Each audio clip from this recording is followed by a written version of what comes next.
O hoxh, kush e shkruajti Kur'anin?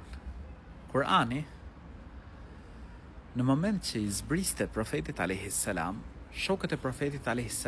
e memorizonin, e mësonin përmendesh, dhe njëkohësisht edhe e shkruanin.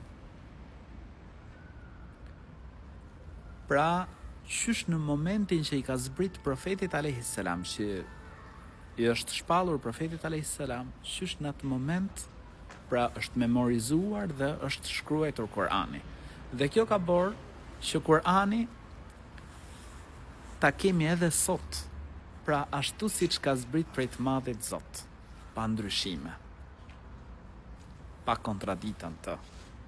Është origjinal siç ka zbrit prej Allahut lartësuar, sepse Zoti i gjithësisë është zotuar që do ta ruaj atë. Dhe nuk guxon njeri të bëjë ndryshime në Kur'an.